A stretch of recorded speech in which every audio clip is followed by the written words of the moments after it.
Hi, friends. First and foremost, I want to thank so many of you, all of you, for your likes and shares last week and just the encouragement as we start out on this journey. I hope that last week was of impact to you, and I'll continue to be able to bring some positive messaging and some help that will help you and your young ones along their athletic journey. Maybe you're a young coach and just looking for some guidance and some things to drive home with your kids, but I'm just very thankful and hope you'll enjoy this week as well. This week I want to spend some time talking about the foundation of focus and hustle, some of the early foundations that we need to be laying the groundwork for our young athletes. One spring training day in the late 1990s, I walked into the Tigertown Clubhouse in Lakeland, Florida, and I saw a message on the bulletin board that will be forever etched in my mind. It's become something that's been a big part of my personal life, my professional life, and it's become really a consistent message along my coaching journey. That paper read, "What we expect of you is focus and hustle, neither of which takes a single bit of talent." You know, there's many things about our athletes' journey that we can't control. We can't control how quickly they grow, how big they get, or how soon they get their baby giraffe bodies under control to look something that resembles an athlete. I want to spend some time talking today about some of the early skills, physically, mentally, and emotionally, that I think are being missed all too often in today's youth sports environment. Focusing on these key pieces will give you a leg up to be the best that you can be wherever your journey takes you and maximizing that which God has given you. For starters, I'd really encourage you to drive home with your young players that focus and hustle is something they can bring every day. Now, I understand that the focus for a 5-year-old is different for a 12-year-old. I understand that. A 16-year-old is different than a 12-year-old. I understand it all. But in context, making sure that your player is engaged, attentive, and learning, not just working hard. Let the conversation go to, what did you learn today? And how do we work on that moving forward? For my kids, we use the question of the late, great Ken Ravizza from his book, Heads Up Baseball. What were our lessons learned? I ask that every day of our kids, after a practice, after a game.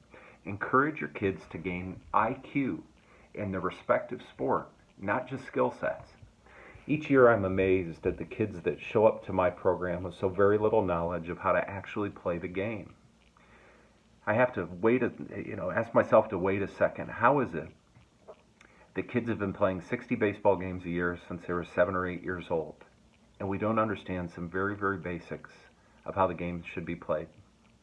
When a pitcher should be backing up, where they should be backing up, or the fact that the third baseman's a cutoff to left field with a man on second base and a base hit to left. If I had my druthers, kids under 14 years old would play 25 baseball games a year, would practice 3 days a week from March to mid-July, and then they would move on to a fall sport. Question for you: how much time do you, your young athlete, or whatever program they're spending a lot of time in, how much time do they spend on the very basic things that are the most important to their sport? On your journey, I encourage you to find a program that does just that. Ask tough questions and ask clarity about how a team or organization is going to help your son or daughter grow in the very basic skill sets that the sport's going to require. I'd encourage you to hold them accountable. Ask them directly how their practice plans and deliverables are going to help you be better. It seems that these days, more often than not, we're really good at rolling out the balls on a Thursday during the summer, playing 6 games from Thursday to Sunday, and managing not to learn anything. At every session with my kids, starting in the fall when we have our fall open workouts, and then in the spring, I simply share with my kids, if we can't catch and throw, we aren't going to get very far in this game. I can't encourage enough. We need to have less focus on playing for the 8U travel team with 4 sets of uniforms, walk-up songs, and a 65-game summer schedule, and much more focus on actually learning to play the game. A tip for all of you: at some point, checks stop being written for playing time. And at that point, you'll all be standing wanting a spot. You'll all want a spot in the lineup. And at those moments, the only ones that are physically, mentally, and emotionally able to perform are the ones left standing. And I don't mean just perform in a showcase or in an edited video. I mean actually compete and perform across the white lines.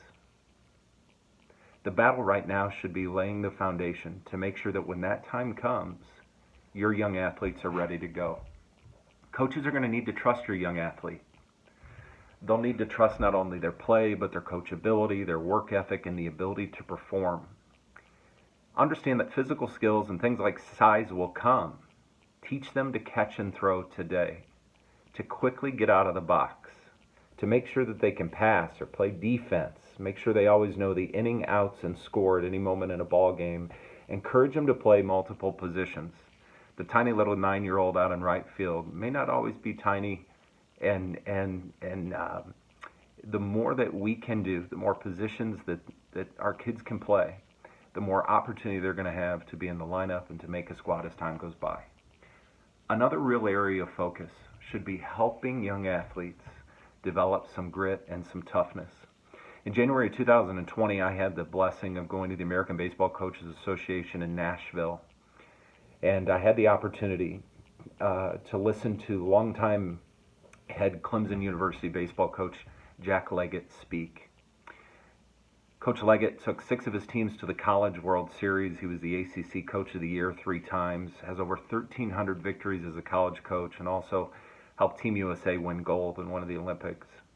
Coach Leggett told the story of the rock, the jelly bean, and the marshmallow. He goes on to talk about how a rock is strong, steadfast, and unbreakable. A jelly bean is hard on the outside but soft in the middle, and a marshmallow is soft on the outside and on the inside. He always worked with his young men to help them become rocks. You know, I watch more baseball this summer than I usually do, with missing the spring with COVID. Summer's usually a downtime for me because we spend so much time between September and June with my high school program. But what I see today all over ballparks, all over social media, is I see travel teams and players not being rooted in the very basic things and doing them well. In the words of Joe Madden, do simple better. We're not doing all we can to be the best players we can be and to help our teams win games because we're lacking those foundational pieces. Lots of opportunities for growth this summer not being taken care of, not being taken advantage of. Saw a lot of jelly beans this summer, a few marshmallows, and a rock or two thrown in. You want to help your youngster or your team grow. Teach them how to play the game, not just throw hard. Teach them a 2-strike approach instead of launch angle. Make sure on every hit ball they bust their humps out of the box. Make sure their IQ is growing in whatever sport that they're playing so they know where to be, when to be there, and how to execute. Make sure they listen and include the question, what were your lessons learned today, as a part of their journey. You know, at the end of the day, it's not about exit velocity or speed of a fastball alone that coaches use to determine rosters and lineups.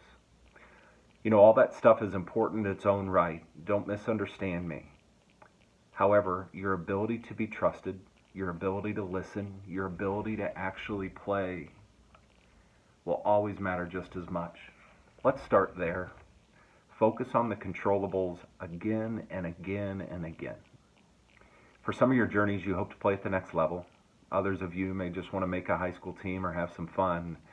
All of that is okay. All of that is perfect. The amazing thing about the things that I've shared with you today, the principles that I'm applying with my children and my baseball team and those that I get an opportunity to coach, all of this applies to life. Let the foundations, the teachings, the lessons of sports be your focus. For 99.98% of you, you'll not see a professional contract. So I think it's safe to say that sport and its journey should be about much, much more. Every player's journey ends.